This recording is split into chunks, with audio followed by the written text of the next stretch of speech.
Welcome to the ultimate showdown of the heavyweights in the business credit card arena for the year 2026. We are looking at a battle that has divided entrepreneurs, travel hackers, and finance professionals for over a decade.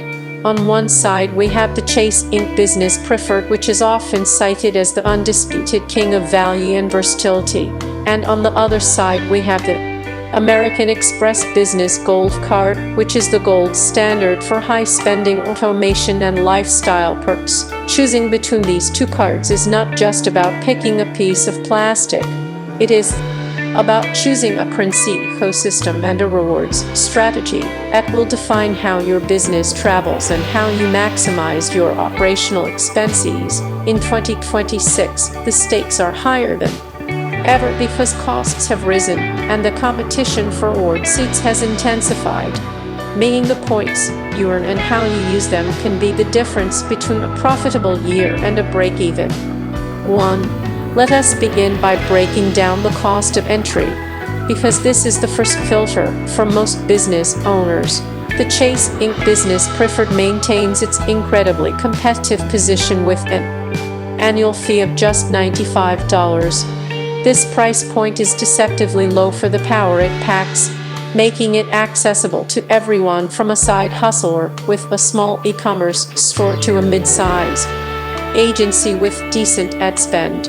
It is a card that you can keep in your wallet year after year without ever really questioning if you are getting enough value to justify the cost.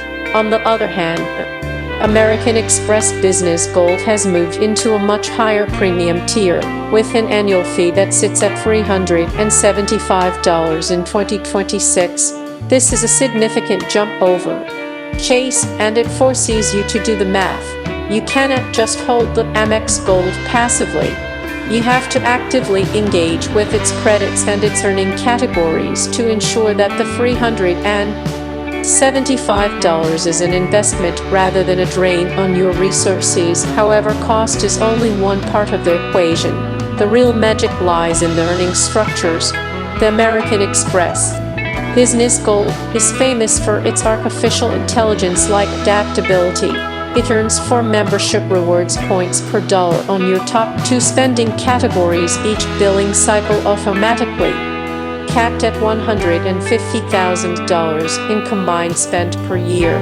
The eligible categories include heavily used business expenses like advertising with select media providers, electronic goods from technology suppliers, restaurants, gas stations, and transit. This flexibility is the Amex Gold's superpower, because if one month you spent heavily on Google Ads and the next month you spend heavily on buying new iPhones for your team, the card automatically adjusts to give you 4x points on those highest buckets.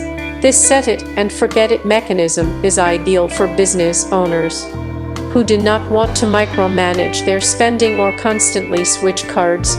Getting 4 points per dollar is a massive return, effectively amounting to an 8% return on spend if you value membership rewards points at 2 cents apiece. However, the cap of $150,000 is a hard ceiling. Once you hit that limit, your earning drops to 1 point per dollar, which means for big spenders, the value proposition falls off a cliff halfway through the year. Now let us look at the Chase Inc. Business Preferred. It earns 3 ultimate rewards points per dollar on travel, shipping, internet, cable, phone services, and advertising purchases with social media sites and search engines, also capped at $150,000 per account anniversary year. While 3x is mathematically less than 4x, the categories are arguably more stable and aligned with the modern digital business. If you are a dropshipper or an online creator, you are likely spending heavily on Facebook ads and shipping, making the Inc. Preferred a dedicated workhorse for those specific line items. The secret weapon for Chase here is that you can open multiple Inc. Preferred cards for different businesses or even stack them to bypass the $150,000 limit if you structure it correctly, which is much harder to do with Amex. Now let us talk About the points themselves, because earning points is useless if you cannot redeem them for maximum value.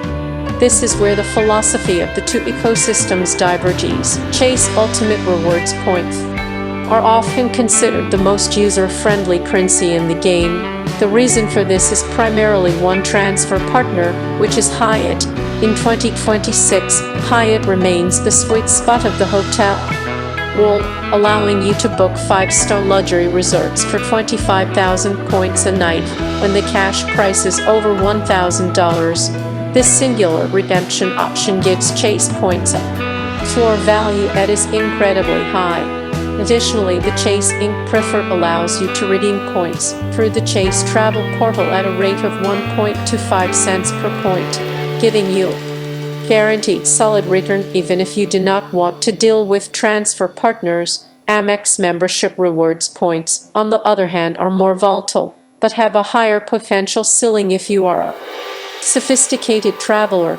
Amex has a wider network of airline partners, including Delta, Air Canada, Aeroplan, British Airways, and Flying Blue. If you are looking to fly international business or first class, Amex points are generally easier to amass in large quantities due to the generous sign-up bonuses and the 4x multipliers. However, Amex lacks a strong hotel partner. Transferring to Marriott or Hilton is usually a bad value proposition compared to transferring Chase points to Hyatt. So if your goal is free hotel stays, Chase wins by a landslide. But if your goal is flying in the echelon apartment or Qatar suites, Amex might have the edge due to its transfer bonuses, which happen frequently. Let us discuss the credits and perks, because this is where Amex tries to justify its high fee. The Business Gold card comes with up to $240 in flexible business credits, which are dispersed in $20 monthly increments for spending at eligible partners like FedEx, Grubhub, and office supply stores. If you naturally use these services, the effective annual fee of the card drops significantly. Amex also recently added a Walmart Plus membership credit, which can be valuable for free delivery of office snacks and supplies. Chase, on the other hand, keeps it simple. The Inc. Preferred does not rely on a coupon book of monthly credits to offer value. Instead, it offers arguably the best travel and purchase protection in its class. The cell phone protection on the Inc. Preferred is legendary, giving you up to $1,000 per claim if your phone or your employees' phones are damaged or stolen, provided you pay the monthly bill with the card. For a business with 5 or 10 lines, this benefit alone can save you hundreds of dollars a year in insurance premiums. The Inc. Preferred also offers primary rental car insurance, which is rare for a business card, meaning if you crash a rental car on a business trip, you can claim it on the card without involving your personal auto insurance policy. Amex offers secondary coverage unless you pay extra for their premium insurance. Another critical factor is acceptance. The Chase Inc. Preferred is a Visa Signature business card, which means it is accepted virtually everywhere in the world that takes credit cards. If you travel internationally to Europe, Asia, or South America, you can rely on your Chase card working at small cafes and train stations. Amex has improved its global acceptance significantly by 2026, but there are still many gaps, especially in Europe and smaller merchants who do not want to pay the higher Amex flight fees. Having a visa in your wallet is a non-negotiable requirement for the international traveler. Now let us talk about the cash out option. Sometimes you just need cash flow.